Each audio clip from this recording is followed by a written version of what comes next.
Bismillah, assalamualaikum warahmatullahi wabarakatuh. Alhamdulillah, salatu wassalamu ala rasulillah wa ala alihi wa sahbihi wa sallama taslima. Dan kita kembali membacakan hadis-hadis Rasulullah dari kitab Bulughul Maram, masih dalam Kitabu Al-Janaiz. An Buraidata radhiyallahu an fi qissatil Ghamidiyah allati amaraha an-nabiy sallallahu alaihi wasallam bi rajmiha fi zinah. Qala summa amara biha fasulliya 'alaiha wa dufinat. Rawahu Muslim. Dari Buraidah menceritakan tentang kisah Ghamidiyah, seorang sahabiah yang datang mengaku bahwa dia telah berzina dan dalam keadaan mengandung hasil zinanya. Kemudian Rasulullah menyuruhnya untuk pulang sampai melahirkan. Setelah dia melahirkan, datang lagi dia menggendong bayinya, ingin dirajam. Kata Rasulullah, kamu pulang lagi, susuin dulu anakmu. Selesai menyusui 2 tahun, maka dia datang lagi sambil membawa anaknya untuk dirajam. Lantas Rasulullah bertanya, siapa nih yang mau menjadi anak asuh anak ini kalau sekiranya ibunya dirajam? Nah, ada satu orang dari kalangan sahabat yang mau mengangkatnya menjadi anak asuh. Lantas si wanita Ghamidiyah ini dirajam, dimasukkan ke dalam lubang sedalam dada, kemudian dilempari batu kecil-kecil sampai meninggal dunia. Khalid bin Walid yang ikut melempar, darahnya terkena wajahnya, darah wanita ini. Lantas Khalid melaknatnya. Kata Rasulullah, jangan engkau laknat. Seandainya tobatnya wanita ini dibagikan kepada 70 pelaku riba di Madinah ini, niscaya sudah mencukupi. Dia ikhlas dalam taubat, ingin membersihkan diri dari apa? Dari perbuatan zina. Nah, kemudian dia meninggal dunia. Lantas Nabi SAW mensolatinya, kemudian dia dikubur. Nah, dari hadis ini Pak menjelaskan kepada kita, seseorang yang dibunuh dalam rangka menegakkan had untuknya, apakah itu potong tangan ataukah qisas ataukah dirajam, maka nanti boleh untuk mensolatinya. Kecuali nanti imam dalam rangka takzir, ya, memberikan peringatan kepada yang lain tentang perbuatan tersebut, maka boleh bagi imam, tapi yang lain tetap apa? Fardu kifayah untuk mensolatinya. An Jabir bin Samurah qala utiyan nabiyyu bi rajulin qatala nafsahu bi masyakhisa falam yusalli 'alaiha. Dari Jabir bin Samurah berkata, Nabi dibawakan seorang pemuda yang terbunuh dengan membunuh dirinya sendiri dengan anak panah yang dia tancapkan ke tubuhnya. Lantas Rasulullah tidak mau mensolatinya. Kenapa? Karena perbuatan pemuda ini itu dosa besar, membunuh diri sendiri. Dan nanti di neraka dia akan disiksa dengan alat yang dia pakai membunuh. Kalau dia pakai ulin 55 gitu atau 10-10, maka dia diazab juga dengan itu di neraka. Nah, Rasulullah enggak mau mensolati pemuda ini sebagai bentuk peringatan bagi yang lain bahwa jangan melakukan hal tersebut. Di mana Rasulullah juga tidak mau mensolati orang yang memiliki utang, sebagai bentuk peringatan bagi mereka yang tidak mau membayar utang. Jadi ini bagi imam. Adapun yang lain maka harus mensolatinya. karena dia seorang muslim, bukan orang yang kafir karena dosa besarnya. An Abi Hurairah qala fi qissatil mar'ati allati kanat takumul masjidah. Qala fasa'alaha anha an-nabiy faqalu matat. Faqala afala kuntum adzantumuni faka'annahum saggaru amraha. Faqala dullani ala qabriha fadalluhu fa shalla 'alaiha muttafaqun alaih. Dari Abu Hurairah menceritakan tentang kisah seorang wanita yang menjadi marbot atau tukang sapu Masjid Nabawi. Lalu Rasulullah bertanya, kemana tukang sapu? Oh, enggak kelihatan. Maka mereka, ashabus sufa yang ada di emperan masjid, ada 70 jumlahnya Pak. Mereka menjawab, matat, telah meninggal dunia. Lalu Rasulullah berkata, afala kuntum adzantumuni, kenapa kalian tidak memberitahukanku? Faka'annahum, ternyata mereka enggak mau memberitahukan Rasulullah Pak, karena menganggap remeh pekerjaan tukang sapu ini. Faqala, lalu Rasulullah berkata, dulluni, tunjukkan kepadaku kuburannya. Lalu mereka menunjukkan kuburannya, lalu Rasulullah sholat di atas kuburannya. Nah, kisah ini menjelaskan kepada kita Pak, bahwa seseorang yang luput, ketinggalan gitu dari mensolati jenazah, maka dia boleh langsung datang ke kuburan, sholat jenazah. Adapun hadis yang melarang la tajlisu alal kuburi wa la tusalli ilaiha, janganlah kalian duduk di atas kuburan dan sholat menghadap kuburan. Ini larangan sholat di sini adalah sholat yang biasa kita lakukan, sholat 5 waktu atau sholat sunnah. Ini yang tidak boleh di kuburan. Adapun sholat jenazah maka dibolehkan, tanpa memandang nanti apakah kuburannya sudah sehari atau 2 hari atau sebulan gitu sudah dikubur, maka kita boleh datang mensolatinya. Nah, tapi di sana ada juga ulama yang membatasi maksimal 1 bulan sudah dikubur, setelah itu tidak boleh lagi disolati di atasnya. Nah, kalau kita mau sholat di kuburan, maka tetap sebagaimana sholat di musola atau di masjid. Jika jenazahnya laki-laki, kita menghadap ke kepalanya. Kalau jenazahnya perempuan, kita menghadap ke bagian tengah perempuan. Wa zada Muslim summa qala inna hadhil kubur mamlu'atun zulmatun ala ahliha wa inna Allaha yunawwiruha lahum bisolati alaihim. Tambahan Imam Muslim ini adalah mudraj. Mudraj itu Pak adalah sisipan dari ucapan seorang rawi, di mana ini adalah ucapan Sabit Al-Bunani, seorang tabi'in murid dari Anas bin Malik. Nah, ini ucapan siapa? Tabi'in. Ini dikategorikan mudraj atau la yu'tabar, atau dikategorikan dia dhaif. Wa mudrajul hadisu fi ma'atat mimba dirruwati tasolat, di mana ucapan seorang rawi tapi tidak dipisahkan, mungkin dia dalam rangka menjelaskan hadis atau dalam rangka memberikan tambahan faedah, tapi tidak dipisah.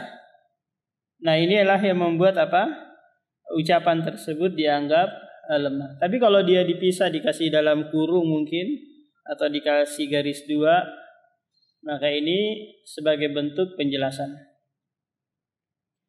Nah, ucapan Sabit Al-Bunani ini, inna hadhil kubur, sesungguhnya kuburan-kuburan ini penuh dengan kegelapan, bagi penghuni-penghuninya, dan sesungguhnya Allah akan menerangi kuburan tersebut dengan salatku atas mereka. Menunjukkan salat-salat kita itu menjadi penerang bagi kuburan-kuburan yang dikubur di dalamnya. An Hudzaifah anna an-nabiyya kana yanha 'anil na'i. Rawahu Ahmad wa Tirmidzi wa hassanahu. Dari Hudzaifah ibnul Yaman berkata bahwasanya Nabi melarang na'i. Na'i itu Pak mengabarkan kematian. Apakah melalui OA masjid mungkin atau grup WA atau apalah gitu. Larangan ini karena ini adalah kebiasaan jahiliyah. Karena orang-orang jahiliyah Pak, kalau ada orang meninggal itu apa? Diketuk setiap pintu rumah untuk diberitahukan bahwa si fulan telah meninggal dunia. Karena di hadis yang lain Pak, Rasulullah menyebutkan iyyakum wan na'iyah, hati-hati kalian mengabarkan kematian. Karena sesungguhnya hal itu termasuk perkara jahiliyah. Nah, alasan pelarangan yang lain bahwa ini akan membuka celah bagi mereka yang tidak suka kepada si mayit untuk didoakan apa Pak? Keburukan. Tapi nanti akan ada datang hadis yang menjelaskan bahwa Rasulullah juga mengabarkan, menginformasikan tentang kematian seseorang. Sebagaimana hadis sebelumnya, di mana Rasulullah minta diinformasikan dan para sahabat yang lain memberitahukan kematian tukang sapu Masjid Nabawi.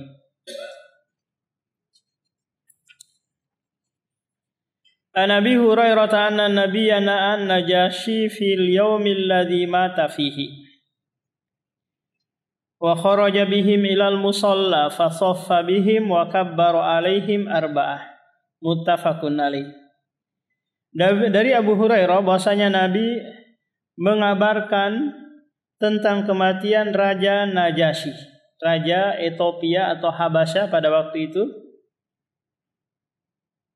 Fil yaumi, pada hari kematian Raja Najasyi, lantas Jibril mengabarkan hal tersebut. Raja Najasyi ini Pak meninggal di bulan Rajab tahun ke-9 Hijriah. Dia seorang muslim tapi tidak sempat ketemu Nabi SAW. Dia beriman kepada Nabi dengan apa? Dengan kabar informasi dari sahabat-sahabat yang hijrah ke Habasyah. Ada 2 kali hijrah ke Habasyah Pak. Mereka meminta suaka perlindungan dari Raja Najasyi. Meskipun dia Raja Nasrani, tapi dia raja yang penuh dengan keadilan. Nah, dia masuk ke dalam Islam kemudian menyembunyikan keislamannya. Tidak menampakkan kepada rakyatnya yang mayoritas adalah Nasrani atau Kristen. Nah, tak kala Raja Najasyi ini meninggal dunia, nggak ada satupun yang mensolatinya. Mbak, tidak ada yang mensolatinya.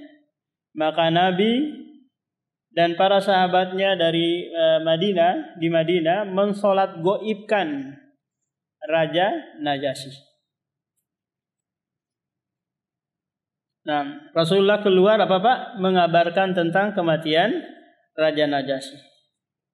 Maka kita lihat hadis ini dengan hadis sebelumnya Pak, seakan-akan ada kontradiksi ya, kontradiktif ya, bertentangan. Rasulullah melakukan dengan perbuatan, Rasulullah di sebelumnya melarang dengan ucapan. Lantas bagaimana cara mengkompromikannya ini? Caranya bahwa larangan hadis sebelumnya Pak itu mengarah kepada kalau tata caranya seperti orang jahiliyah. Kalau hanya mengabarkan gitu dengan tujuan agar banyak yang mensolatinya, agar keluarga-keluarga yang lain tahu, maka ini tidak mengapa. Sebagaimana kita tahu dalam perang Mu'tah, di mana 3 sahabat Rasulullah terbunuh, di antaranya Ja'far bin Abi Thalib. Rasulullah memberitahukan kepada sahabat yang lain bahwa Ja'far meninggal dunia. Nah, para ulama berselisih tentang sholat gaib ini, Pak. Apakah sholat gaib ini disyariatkan secara mutlak ataukah tidak? Maknanya apa ini, Pak, secara mutlak?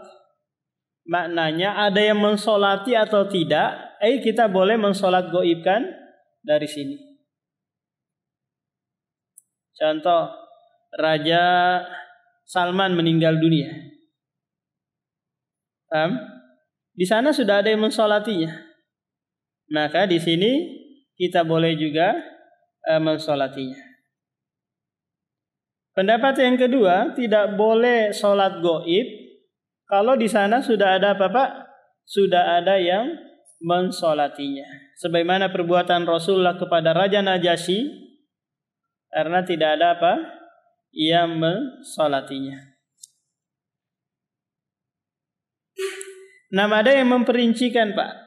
Kalau sekiranya yang mati itu orang yang banyak andil kepada Islam, banyak istilahnya perbuatan baiknya terhadap Islam, mungkin dia seorang ulama atau seorang raja yang sering memberikan bantuan kepada kaum muslimin, maka dibolehkan untuk sholat gaib untuknya. Tapi kalau sekiranya dia hanya orang-orang biasa saja, maka tidak perlu.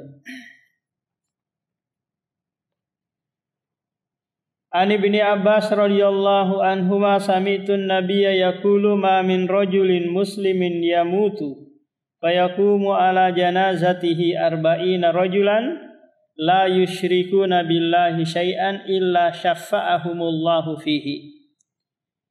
Dari Abdullah bin Abbas berkata, aku mendengar Nabi bersabda, tidaklah seorang muslim meninggal dunia lalu ada 40 orang yang mensolatinya, di mana 40 orang ini adalah orang-orang yang bertauhid, tidak menyekutukan Allah dengan sesuatu apapun, kecuali Allah memberikan kesempatan bagi mereka untuk memberikan syafaat.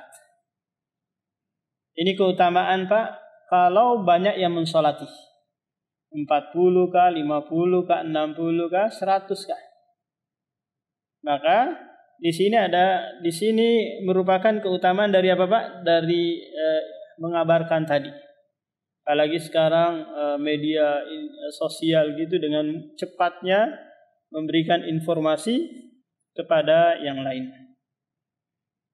Nah, orang-orang yang mensolati tadi, Allah berikan kesempatan memberikan syafaat untuk si mayit. Apa syafaat itu, Pak? Syafaat itu adalah ja'lul wasit, menjadikan orang ketiga sebagai perantara dalam mengambil manfaat dan menolak mudarat. Atau istilah Anies Baswedan, ordal. Mbak? Ordal, orang dalam. Contoh, kita mau melamar ke sebuah perusahaan. Sementara CEO-nya atau direkturnya nggak kenal dengan kita. Maka kita pakai orang dalam yang menjadi perantara kita untuk diterima di perusahaan tersebut. Atau kita naik motor nih, qadarullah ditangkap sama Polantas. Terus kita telepon, Pak, ini ada bawahan nih nangkapin saya, tolong diselesaikan dulu. Maka orang tersebut membantu kita dalam rangka apa tadi? Menolak mudarat. Jadi memberikan syafaat, memberikan pertolongan kepada orang lain di dunia maupun di akhirat kelak. Tapi tentu kalau di akhirat nanti, Pak, itu haruslah izin dari Allah Subhanahu wa taala. Man dzalladzi yashfa'u indahu illa biidni.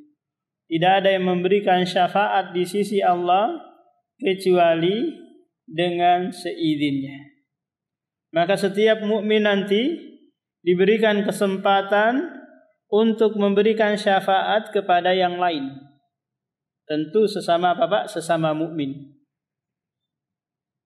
Syafaat dalam hal apa ini? Dalam hal mungkin yang sudah divonis masuk ke neraka, dimohonkan agar tidak dimasukkan ke neraka.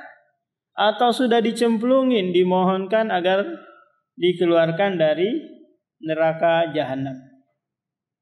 Atau syafaat bagi mereka yang setengah-setengah amalan kebaikan dan keburukannya. Ini mau dimasukkan kemana nih? Setengah-setengah kan? 50-50. Sementara Allah berfirman dalam surah Al-Qari'ah, "Faman sakulat mawazinuhu fahuwa fi 'ishatir radiyah, wa amma man khaffat mawazinuhu fa ummuhu hawiyah." Siapa yang berat timbangan kebaikannya, maka tempatnya adalah kebahagiaan. Siapa yang berat timbangan keburukannya, maka tempatnya adalah neraka hawiyah. Orang ini dia setengah-setengah. 50-50. Maka di sini apa Pak? Butuh syafaat. Nah, adapun kepada non-muslim tidak dibolehkan memberikan syafaat. Contoh ada saudara kita mungkin, tetangga kita mungkin, orang kafir. Maka tidak boleh kita memohon syafaat kepada Allah untuknya. Kecuali Rasulullah kepada pamannya Abu Thalib. Hanya itu saja yang dibolehkan. Itu pun hanya memohon agar azabnya diringankan.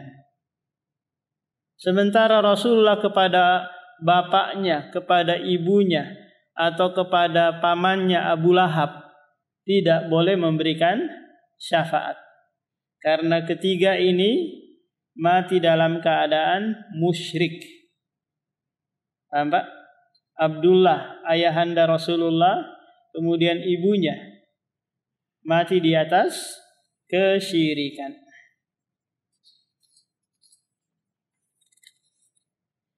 An Samurata bin Jundubin radhiyallahu anhu qala shallaitu wara'an nabi ala imra'atin matat fi nifasiha faqama wasataha muttafaqun alaih. Dari Samurah bin Jundub berkata, aku sholat di belakang Nabi sallallahu alaihi wasallam tatkala Nabi mensolati seorang wanita yang mati dalam keadaan nifas.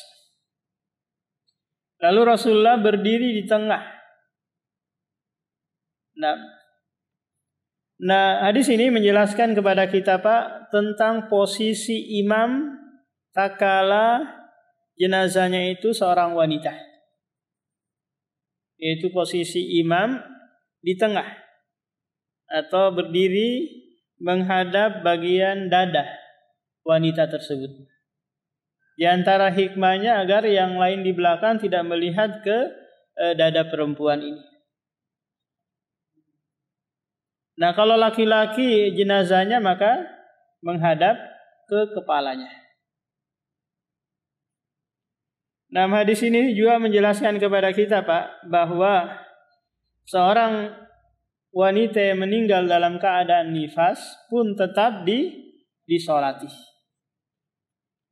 Adapun perempuannya ya dia yang enggak sholat kalau dalam keadaan nifas kan, atau dalam keadaan haid, maka matinya tetap disolati. Karena nifasnya tersebut tidak menghalangi untuk dia disolati. Han Aisyah radhiyallahu anha qalat wallahi laqad shalla Rasulullah ala ibnai Baida fil masjid. Dari Aisyah menceritakan, wallahi demi Allah, Nabi Rasulullah sallallahu alaihi wasallam telah mensolati ibnai Baida, dua anak laki-laki yang sangat putih kulitnya, yang bernama Sahl dan Suhail. ummuhum, ibunya sangat putih, demikian juga bapaknya. Di sini menjelaskan kepada kita Pak bahwa boleh mensolati jenazah di masjid. Meskipun yang lebih afdol adalah di musola atau di lapangan. Karena dalam riwayat yang lain Rasulullah mensolati jenazah di musola. An Abdurrahman ibni Abi Layla qala kana Zaid ibnu Arqam yukabbiru ala janaizina arba'an wa innahu kabbara ala janazatin khamsan wa sa'altuhu faqala kana Rasulullah yukabbiruha, rawahu Muslimun wal arba'ah. Dari Abdurrahman ibnu Abi Layla berkata, adalah Zaid bin Arqam salat jenazah dengan 4 takbir. Dan dia terkadang takbir sampai 5 kali. Lalu aku bertanya, apakah Rasulullah melakukan hal tersebut? Lalu Zaid bin Arqam berkata, Rasulullah melakukannya.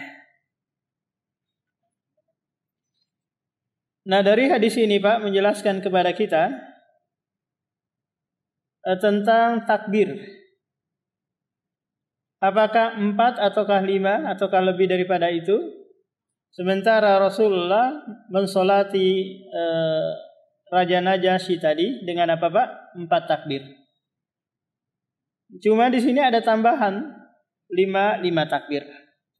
Maka dari sini para ulama berselisih, apakah takbir salat jenazah itu hanya 4 takbir saja ataukah boleh menambah? Nah, Ibnu Abdil Bar dan yang lainnya bersepakat bahwa takbir salat jenazah itu hanya apa? Hanya 4. Tidak boleh menambah. Adapun ulama yang lain itu membolehkan menambah di atas 4 takbir. Sebagaimana kita tahu Pak bahwa di takbir pertama itu membaca Al-Fatihah. Di takbir yang kedua solawat Ibrahimiyah. Kemudian di takbir yang keempat, yang ketiga itu doa untuk si mayit. Kemudian di takbir yang keempat itu salam ke kanan saja 1 kali.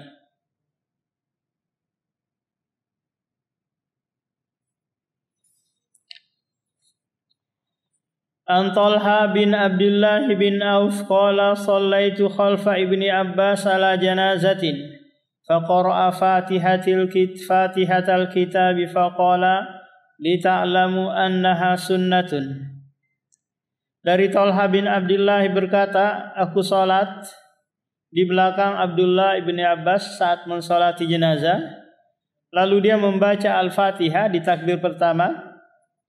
Lalu berkata, hendaklah kalian mengetahui bahwa ini adalah sunnah Rasulullah SAW.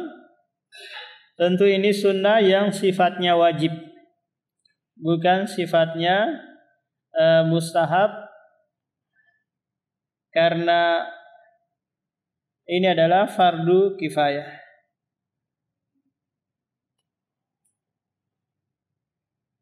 An Auf bin Malik radhiyallahu anhu qala shalla Rasulullah ala janazatin fahafidtu min du'aihi Allahumma ighfir lahu warhamhu wa afihi wa'fu anhu wa akrim nuzulahu wa wasi' mudkhala waqsilhu bima'i wassalji wal bardi wa naqqihi minal khataya kama naqqaita as-sawbal abyada minad danasi wa abdilhu dara khairan min darihi wa ahlan min khairan min ahli wa adkhilhu jannata wa qihi fitnatal qabri wa adabin nari. Dari Auf bin Malik berkata, Rasulullah sholat jenazah, lalu aku menghafal doa yang dia baca. Menunjukkan bahwa Rasulullah ini membaca doanya dia jaharkan. Kenapa Pak? Karena didengar oleh sahabat yang ada di belakangnya. Kalau sekiranya Rasulullah mensirkan, maka pasti nggak dipahami sahabat di belakang apa yang dibaca Rasulullah. Tapi ingat, kalau Rasulullah menjaharkan yang itu sifatnya sirriyah, maka ini dalam rangka apa Pak? Taklim, mengajarkan yang lain. Nah, kalau yang lain di belakang sudah paham tentang doa sholat jenazah, maka sudah si imam membaca sir.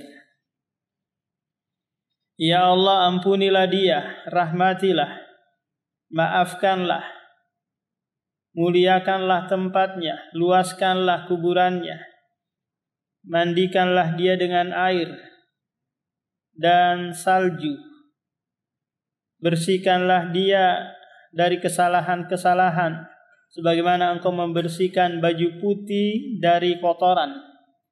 Gantilah tempatnya yang lebih baik dari tempatnya di dunia, dan keluarganya. Wadkhil, dan masukkanlah ke dalam surga, dan jagalah dia dari fitnah kubur dan azab kubur. Nah, fitnah kubur di sini maknanya adalah su'alul malakain, pertanyaan dua malaikat Munkar dan Nakir, man rabbuk wa man nabiyuk wa madinuk. Tiga hal ini Pak akan ditanyakan oleh Munkar dan Nakir. Nah, kalau bisa menjawab, maka istirahat sampai datang hari kebangkitan. Kalau tidak bisa menjawab, maka nanti disiksa setiap hari hingga hari kebangkitan tiba. Jadi dia dipukul dengan palu yang besar. Satu kali pukulan Pak, dia akan teriak sebesar-besarnya sampai seluruh makhluk mendengar kecuali manusia. Seandainya manusia mendengarkan teriakan siksa orang yang disiksa di dalam kubur, niscaya mereka akan pingsan.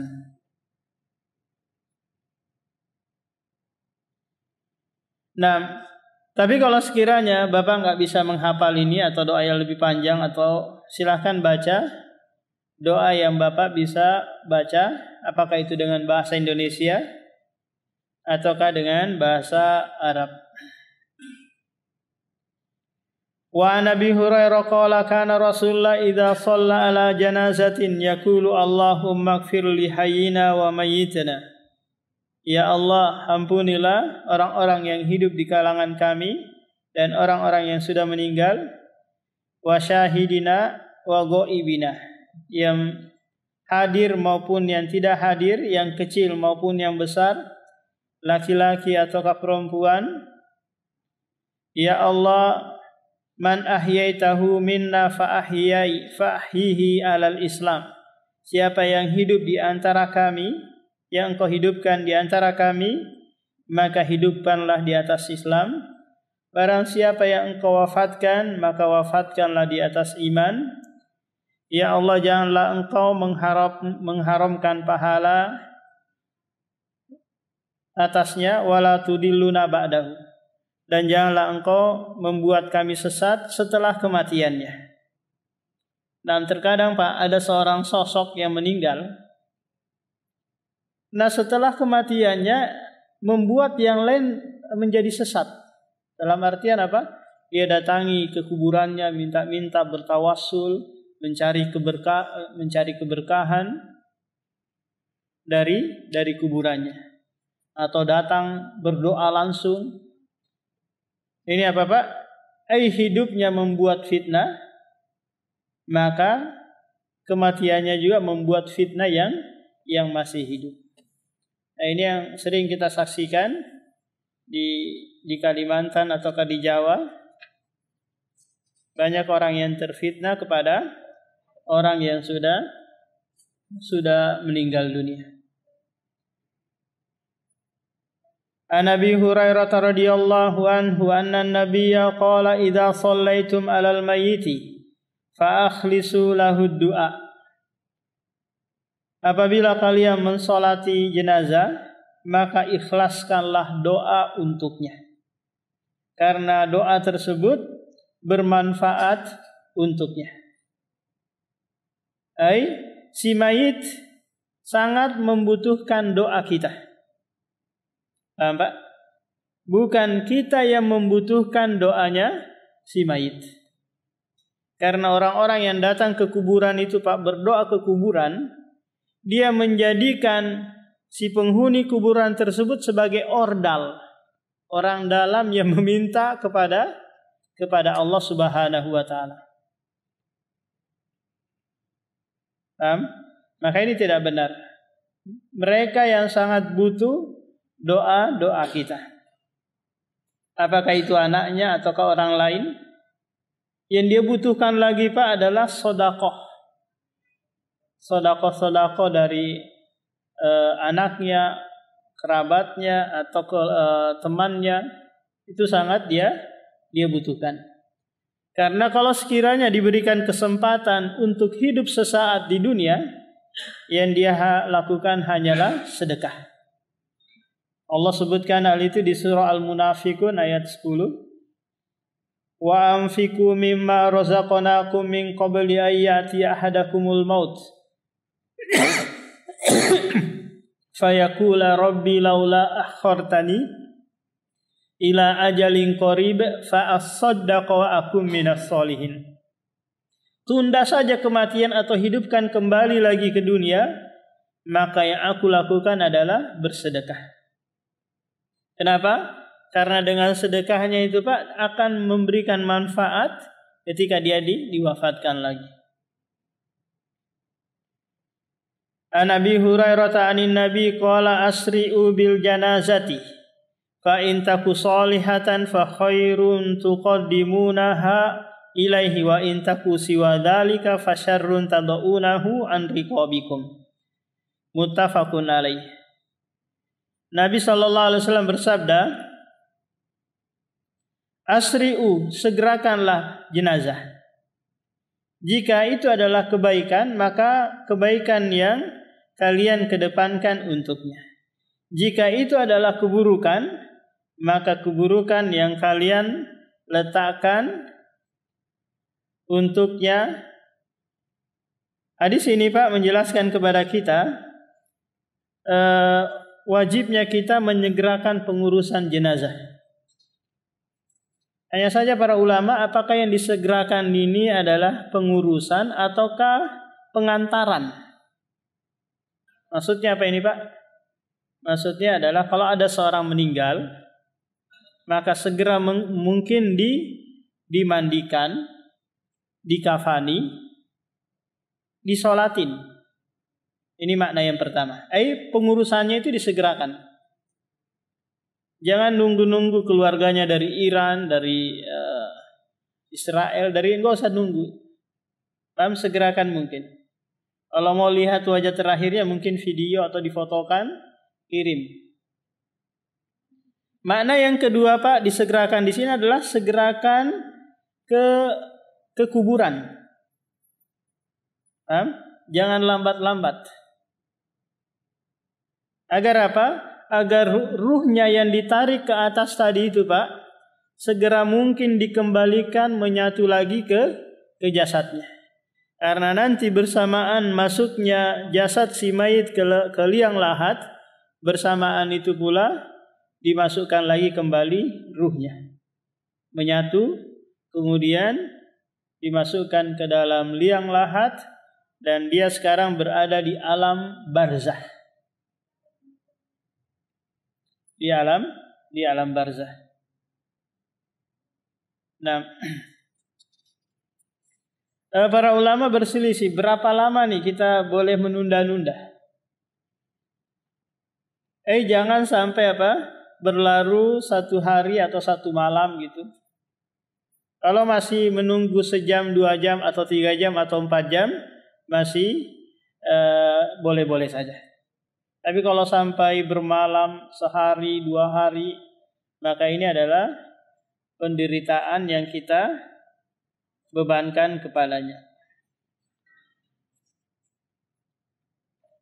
Kadang-kadang karena orang nggak paham juga Pak, keluarga jauh nggak paham, dia suruh apa? Dia suruh nunggu sampai apa? Bermalam 2 hari 3 hari, si mayit tidak diantar-antar ke kuburan.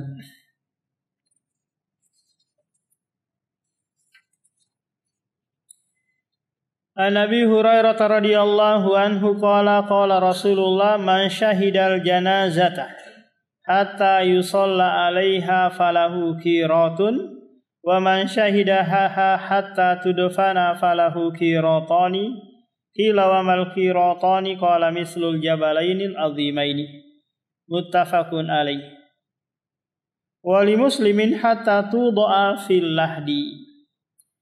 Dari Abu Hurairah menceritakan Rasulullah bersabda, barang siapa yang menyaksikan jenazah hingga dia disolati dan dia ikut solat, maka baginya 1 qirat.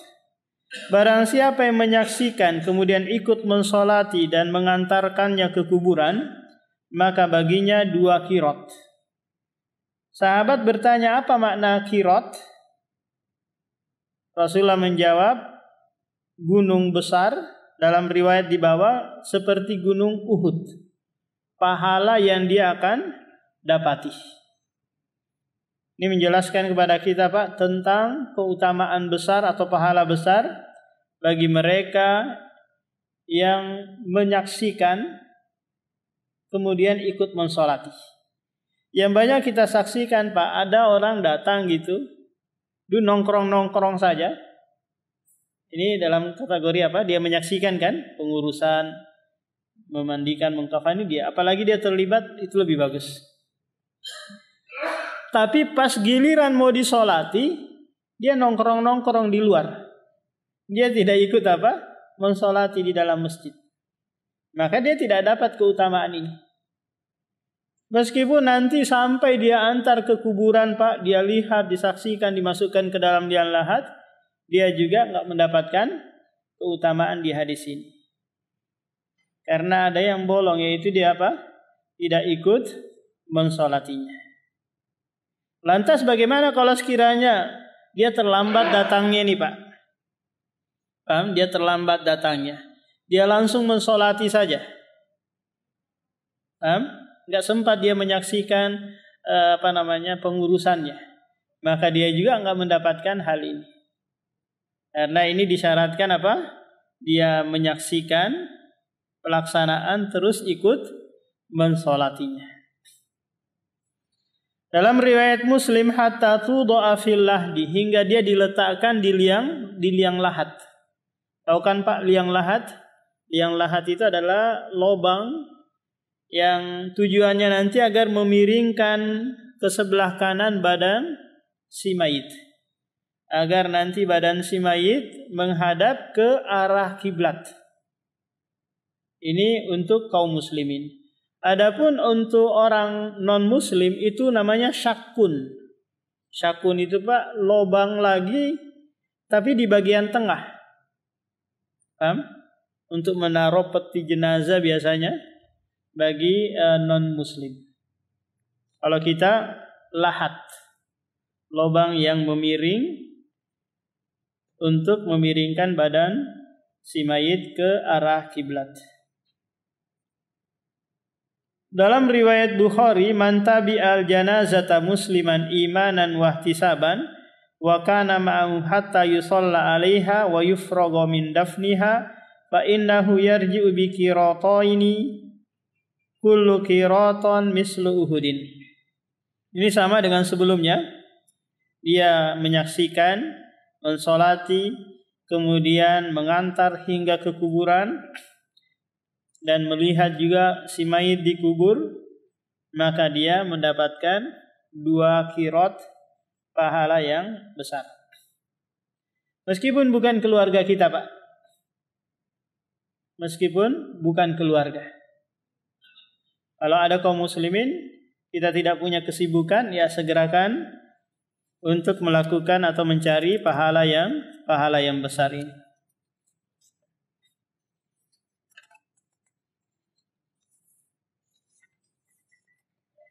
An Salim an abihi annahu ra'a an-nabiyya wa Abu Bakar wa Umar yamshuna amama al-janazati, rawahu al-khamsah. Dari Salim an abihi bahwasanya dia melihat Nabi, Abu Bakar, Umar berjalan di depan jenazah yang ditanduh. Hadis ini diriwayatkan oleh Imam Ahmad dan Sunan Al-Arba'ah. Tapi hadis ini dipermasalahkan oleh para ulama. Tentang apa? Tentang kesohihan dan kedhaifannya.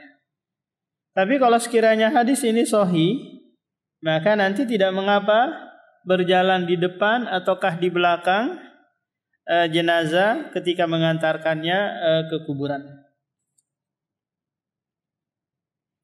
Nah, demikian Pak.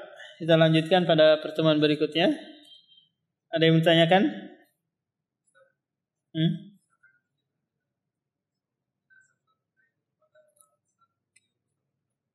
Enggak, karena enggak mengikuti mulai dari awal. Ya, dapat pahala saja dia, tapi tidak seperti yang disebutkan.